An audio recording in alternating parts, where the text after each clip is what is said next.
Horizon just wants to Rex, and this is the insane engineering of the A-10 Warthog by channel Real Engineering. Yes, this is the most famous video from the channel Real Engineering. Now then, M1 Abrams F-35B videos from Real Engineering, and apparently this one is like got the most views. Now I know about A-10 Warthog, just basically I remember the gun sound. That's what it's most famous for, right? It's like a support plane, infantry support plane or something that people, the infantry soldiers basically rely on. Apart from that, I don't know nothing about engineering related from A-10 Warthog. Now, I saw somewhere a news headline or something like they're thinking of discontinuing this or something, right? And I also heard about like somebody talking about how people hate it somehow. I don't know, but I'm guessing it's going to be interesting. So let's watch it. Remember, if you like my reaction, don't forget to subscribe. That way, I know which type of videos to react to more, and you can help this channel by helping the algorithm, I guess. More people can see this video in recommended feed. Comment down if you want to do any specific reaction. And yeah, let's watch it.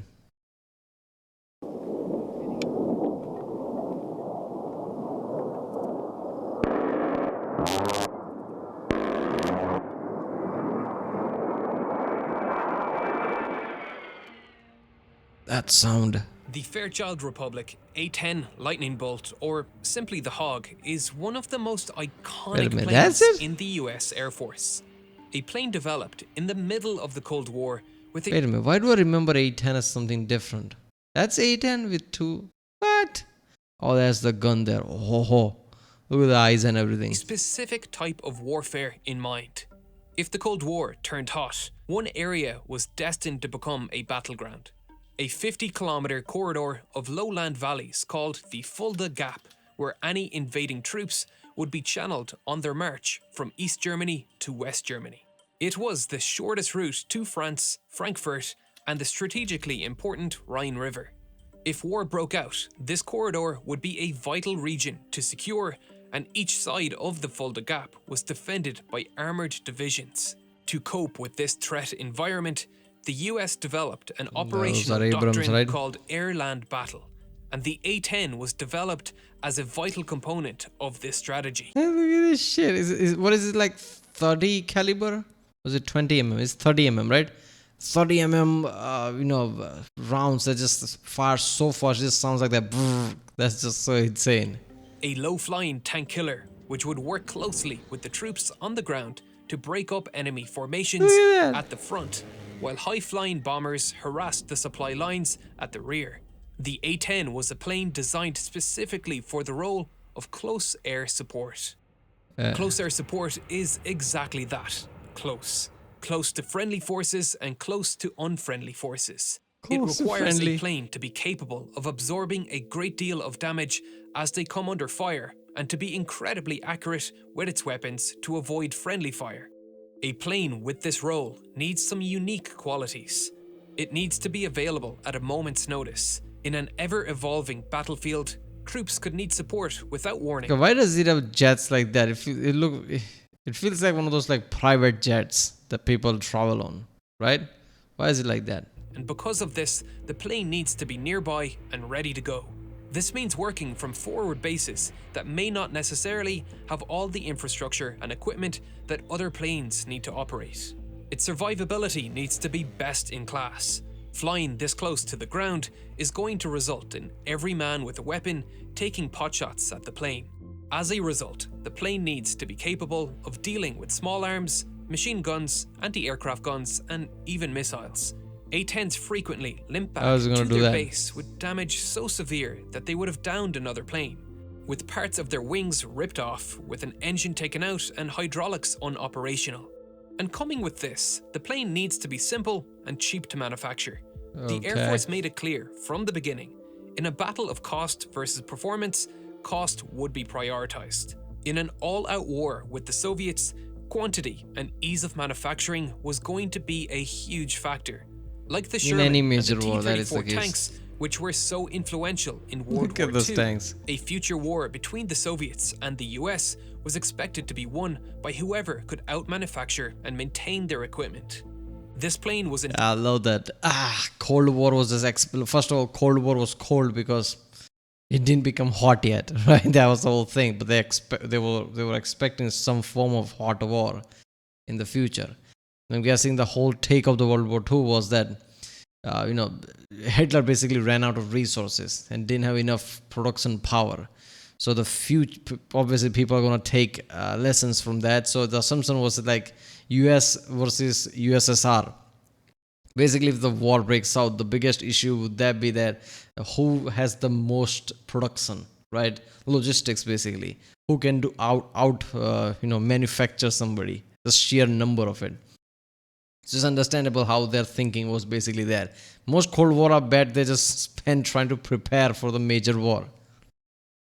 Intended to be a cheap and rugged workhorse. It needed to be made with readily available off-the-shelf parts, so maintenance crews could easily interchange parts to repair damage quickly and at a low cost. Contractors bidding for the manufacturing contract needed to consider all of these factors and design the entire plane around the primary armament, which was chosen before the design process started. The General Electric GAU-8. What the fuck? General Electric made this minigun? 30mm gun. Oh. A gun whose sound is so recognizable it has become a meme.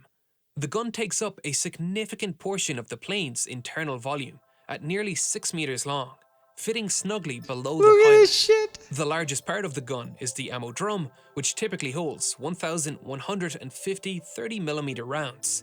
The rounds are delivered to the 7 rotating barrels along a linkless chute system, which also pulls the shell casings back into the ammo drum after firing to prevent the expended shells from damaging the plane. The belt system and the rotating cam firing system of the barrels are both driven by a hydraulic motor which is powered by 2 independent hydraulic systems on board. There are 2 separate hydraulic systems to ensure redundancy in operation, and both run the gun. The left and right hydraulic systems are pressurized by 2 identical engine-driven pumps on the left and right engine. If an engine is lost or one of the hydraulic lines is broken, then the controls powered by those hydraulics cease to work. However, the plane has been designed to allow it to continue flying on only one hydraulic system, as both elevators, both ailerons, and one rudder have hydraulic power after loss of either hydraulic lines, ensuring powered control of pitch, roll, and yaw even after the loss. Do we know who's getting a IRA? Hydraulic system.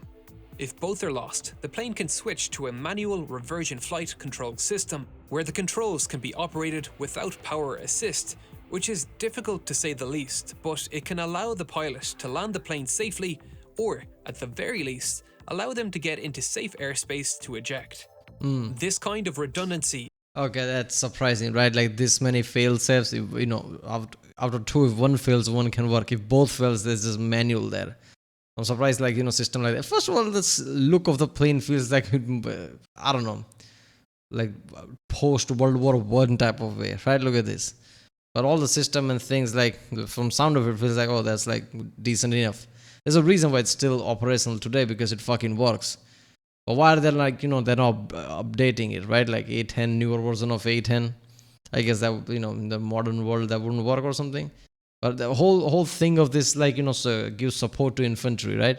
To give support to soldiers. And I'm pretty sure there's no other plane that does that. It's a very specific plane for that. I don't know. I'm pretty sure, who was that? I reacted to one of the military, I think it was veterans type of video, and somebody commented basically, who was in the military or something, that how important A-10 Warthog is to people, like soldiers on the field. This means hope, basically. If they hear that sound, they know they're going to be saved or something like that.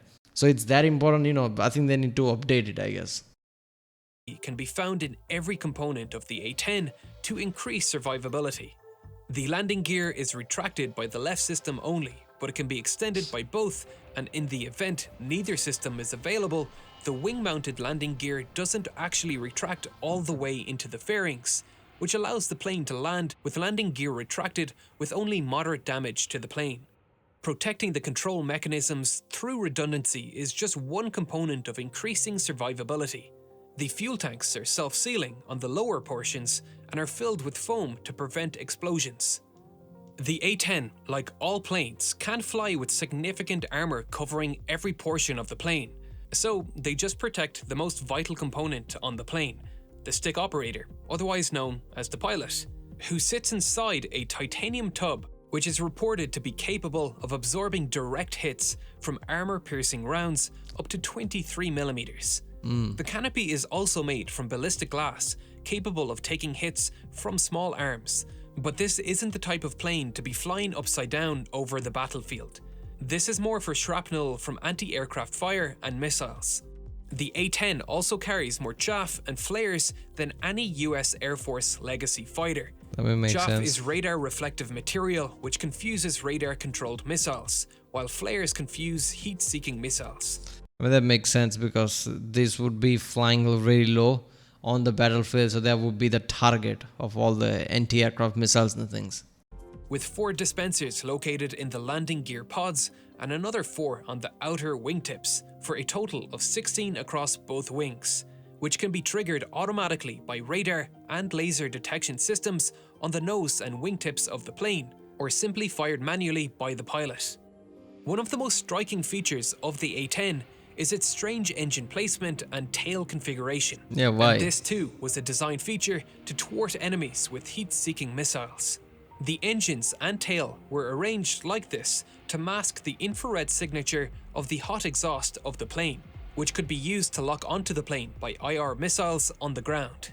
The tail would look more at home on a World War II bomber, which were designed to be stable. Stability was an important part of the A-10's design.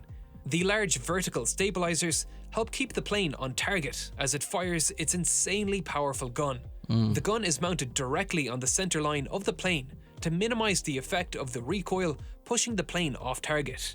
The recoil force at 44.5 kilonewtons is so powerful that it effectively halves the plane's forward thrust, as each of the A-10's General Electric T-34 engines produces just 41 kilonewtons of thrust.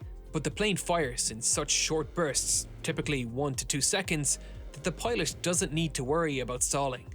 The high engines mounted behind the Makes sense. All right. I get it, like, for stability, the wings are like that. But won't that actually make it, less maneuverable? Like, some kind of if another jet is basically chasing it, dogfighting type of scenario, wouldn't it make it easy picking?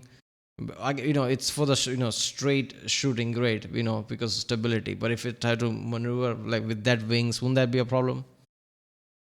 wings also reduce the amount of dirt and dust that can enter the engines from forward operating base runways, which can be just dirt runways. A lot of design choices were made to allow the plane to operate from remote airfields like this.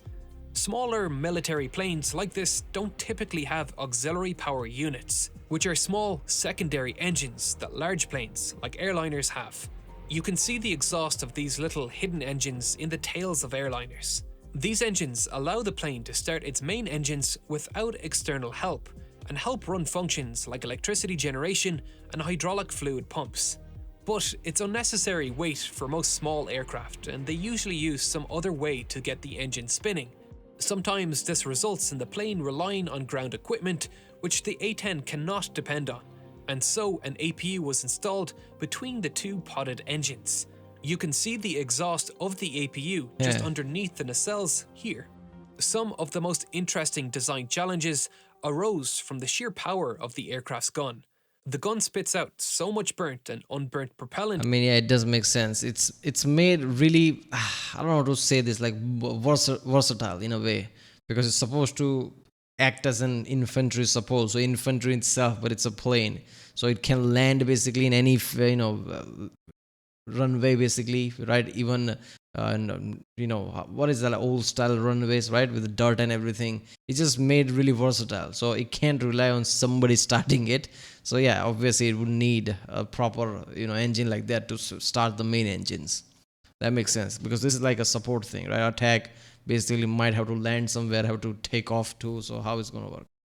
That they actually lost an early model in 1978 after exhaust gas from the gun ignited and starved the engines of oxygen. To deal with this, some design changes were made. First, a small gas scoop was placed underneath the barrels to suck in some of that exhaust. The chemical mixture of the round propellant was changed to increase the flash suppressant levels. This in turn caused secondary problems, as the new chemical mixture caused residue to build up on the cockpit windows, and a canopy washer was needed, What the fuck? which simply sprayed the washing fluid onto the canopy, and the slipstream did the rest of the work.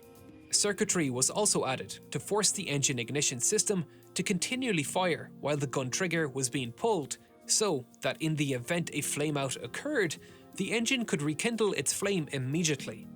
The GAU-8 Avenger is a monstrous machine designed to wreak havoc on those Soviet tanks attempting to push through Allied lines. To do this, they need heavy armor-piercing rounds. The rounds are truly massive at 30mm and sprinkled throughout I like this is insane armor-piercing measurement. rounds. The rounds are truly This is massive. like 5.56 NATO. That's an insanely small round. It's like, what is that, 9mm, right? 5.56. That would be like close to 9mm. At 30mm. Yeah, but this is like 30 fucking millimeter. It's like long, right? Even like a 50 BMG would be like 12mm or something, 30mm, right? So that's like 12 by something, obviously, but 12. It's the round is very small, right? I think 50 BMG would be something like this, right? But so there's also like 20mm sniper rifles, but it's mostly mounted, which is also like this big. This is even bigger than that. And sprinkled throughout these rounds are rounds made of aluminium with a depleted uranium core. Uranium is insanely dense at 19.1 grams per centimeter cubed. Lead, in comparison, is 11.3 grams per centimeter cubed, and iron is 7.9. This density gives the round more kinetic energy for armor piercing. The depleted uranium also ablates material in a way that self-sharpens the projectile, while tungsten, which is slightly denser than uranium, tends to mushroom out and dulls itself upon impact. There is currently 700,000 metric tons of depleted uranium stored as uranium hexafluoride in huge storage cylinders across Hare Krishna. Hare costing uranium enrichment facilities a great amount in maintenance. They are simply delighted when someone gets it off their hands and fires it at high speed into a country thousands of miles away. It's a cheap and freely Basically, that's recycling at its best. You want this? Go, take it, take it. You want to make rounds from it? Okay. available resource and has the perfect material properties for armor piercing. But the efficacy of using depleted uranium is obviously not good. Many war-torn regions have blamed its use for elevated cases of cancer. I mean, yeah. The A-10 has been under constant threat of Yeah, retirement. I'm surprised how one of the war crimes element is not added. Like, you can't use like depleted uranium as ammo round, because basically you're spreading radiation at that point. Like, this is might as well be chemical warfare. Surprised nobody said that. Detractors have pushed from the very start that the plane is not needed. First, it was the F-16 which should take over its job, and now it's the F-35. And both sides of the argument have valid points. The F-16 and A-10 can carry similar amounts of ordnance into the battlefield if needed. Both have 11 hardpoints with a carrying capacity over 7.2 tons, but Yeah, but F-16 is different. Isn't it like more costly as well? attaching heavy equipment to its wings negates the biggest advantage of the F-16, its maneuverability and ability to conserve kinetic energy in dogfights. The F-16 was designed to be a multi-role fighter, while the A-10 was designed for one job and one job only, getting down and dirty and taking some punches like Rocky. While modern planes like the F-35 were designed to be more like Muhammad Ali, bobbing, weaving, elusive, striking and moving out of the enemy's range before they can react. The two planes were designed in Yeah, but F-35, you can't just like... this is about cost as well, right? They can't just launch F-35 every single time at every support scenario. That's kind of risky. F-16 kind of makes sense, but I don't know. A-10 has like a specific job, but then again, like I said, like because of this wing setup, it makes maneuverability really weird. So I guess if a jet basically chasing it, right, that would be problematic. That's game done. In completely different eras with completely different military doctrine in mind, and trying to compare the two without acknowledging that is silly. The F-35 is designed to carry a small payload of weapons in its internal weapons bay, while stealth is a high priority. But it can carry just as much as the F-16 when air superiority is established. It's a multi-role fighter designed for the modern battlefield. Ultimately, the A-10 found a role in wars like Iraq and Afghanistan, where the threat level and sophistication of enemy weaponry was relatively low, like the battles expected in the Fulda Gap in the 1980s. The A-10 persists today because it excels in its role as a close air support vehicle, and its low cost of running compared to other military planes has kept it competitive, allowing it to be in the vanguard for I mean, F-16 is not that far behind. $8,000. Like, okay, it's a bit costly, but I think they can deal with that. It's fine. Yeah, F-35 is like F-22. F-20. Oh, okay, F-22. Damn, really? Cost per hour for us, and that's that costly? Damn. F-15 is busy, yeah. military operations today. A plane the infantry can see coming over the horizon, like Gandalf arriving into Helm's Deep to lift the siege. A-10 saving the day again, baby. It's become an iconic aircraft among the soldiers on the ground. A bond has formed between it and the infantry it protects. But just as the A-10 was created in preparation for an anticipated next-generation war, the F-35 was created with future wars in mind, where the threat environment will I be... feel like F-35 is made for... Even though it can do a lot of things, I don't think they would be using it that way. I'm pretty sure they would use F-16, even F-22 if need be. F-35 just feels like it has a larger role, and its infantry support is not the thing they would use it for. be so dense that simply being able to take a punch won't save it. The nature of close air support has continually evolved over the past century. In World War II, tactical air forces were created specifically for providing close air support to the troops landing in Normandy on D-Day. Range for these fighters was a major tactical issue, and within 24 hours of the first men landing in Normandy, 3 new emergency landing strips had been created off the beaches, which would allow the Allies to extend their fighter-bomber range and prevent a fierce counterattack by the Germans from overwhelming the small toehold the Allies managed to carve out in Normandy. I explored these vital logistical challenges in a future episode of The Logistics of D-Day that will be out next month.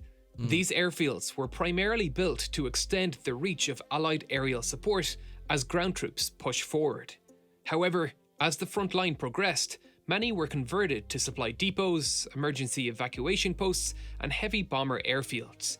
Others were simply abandoned and allowed to return to farmland over time. There are hidden traces of these remains littered all over Normandy. You can learn more about them and get access. I will go to original video page link and from there support this channel.